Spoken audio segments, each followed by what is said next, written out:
नाकाम रही है। पर अगर नाकाम रही है तो ये 3 महीने 4 महीने पहले तो लोकसभा चुनाव हुए, 11 में से 10 सीटें जीत पाने में भारतीय जनता पार्टी कामयाब रही, दीपक बैज जी।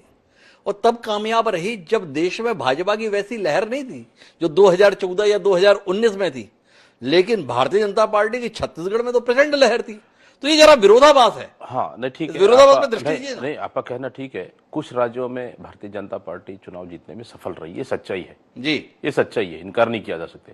छत्तीसगढ़, एमपी और कुछ ऐसे 3, 4, 5 स्टेटों में जहां सफल रही, पूरे देश में नहीं रही। तो कहीं ना कहीं रीजन है। छत्तीसगढ़ बनने के बाद जी, छत्तीसगढ़ का इतिहास देखें, छत्तीसगढ़ बनने के बाद 2004 का रिजल्ट आप देख लीजिए, 2009 का देख लीजिए, 2014 का देख लीजिए, 2019 में, हाँ 19 में एक है कि हम लोग 2 सीट जीत पाए थे, जहां बस्तर और कोरबा, जहां बस्तर से मैं स्वयं आता था, 1 से 2 सीट। फिर 2024 तो हम लोग इन छत्तीसगढ़ राज्य बनने के बाद हम लोग 2019 में ही 2 सीट में आए, नहीं तो हम लोग हमेशा ही 1 सीट ही जीत पाए। मतलब यहाँ की तासीर नहीं बदल पाया जी, इसको हम लोग को भी समझना पड़ेगा जी, ये सच्चाई है। लेकिन ठीक है, हम विधानसभा भी हार गए, लोकसभा भी हार गए, तो क्या हम लोग राजनीति करना छोड़ दें क्या? जी। क्या जनता का मुद्दा उठाने छोड़ दें क्या? तो फिर एक अलग बात बताओ दीपक भाई जी, आप स्वयं ही बता रहे हो और हमें भी दिखाई देता है कि कांग्रेस बहुत आक्रामक तरीके से भूमिका निभाने की कोशिश कर रही है। जो आपने बात की कि हमें विपक्षी दल के तौर पे जनता ने अवसर दिया है तो हम उस भूमिका को निभाने की कोशिश कर रहे हैं। पर अमूमन ऐसा होता है कि जब चुनाव में 6 महीने साल भर का समय होता है तब विपक्षी दल ऐसी सक्रियता दिखाते हैं। आप तो पहले साल में इतनी सक्रियता दिखा रहे हैं, क्या वजह है इसकी? ये जो चर्चाओं में बना रहता है, अतीत का अनुभव रहा है कि कांग्रेस ही अन्य पार्टियों से बाद में लड़ लेते हैं, पहले आपस में ठीक से लड़ लेते हैं।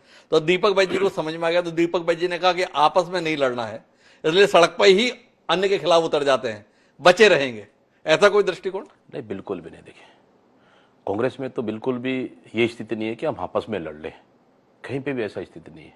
अच्छा, कांग्रेस में हाँ, लेकिन ये है कि भारतीय जनता पार्टी की लगातार जिस तरह से बलौदाबाजार घटनाएं हुई, कलेक्टर ऑफिस जल रहे, एसपी ऑफिस जल रही है, कवर्धा में 300 बेटों की मौत हो रही है एक साथ, तीनों 100 बेटों की हत्या, सॉरी मौत को हम रोक सकते थे, पहला घटना जहां हुई, बेटी बोल रही है कि उसको मार के फांसी लटका टांग दिया गया, बेटी बोल रही है उसके आक्रोश में दूसरे घर जला दिए जाते हैं, पुलिस खड़े होकर देखती है, उसके गुस्सा पुलिस प्रशासन निकाल के पूरे गांव वालों को उठा ले, निर्दोष लोगों को ले जाके लॉकअप में इतना पीटा जाता है, मारा जाता है कि 100 बेटा की मौत हो जाती है।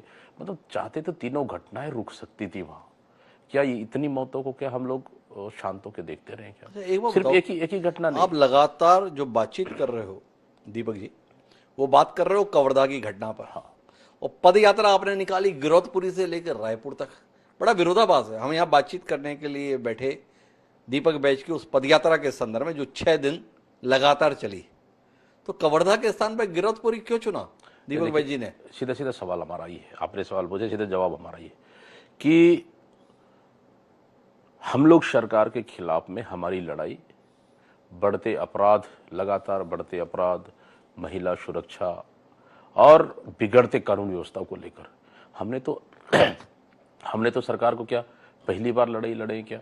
इसे मैंने कहा ना, हम लोगों ने ब्लॉक से लेकर हम लोग प्रदेश तक लड़ाई लड़ी, सरकार को जगाने का कोशिश की हम लगातार जी। ये कानून व्यवस्था ठीक नहीं है, कि आपको कानून व्यवस्था सुधारना पड़ेगा।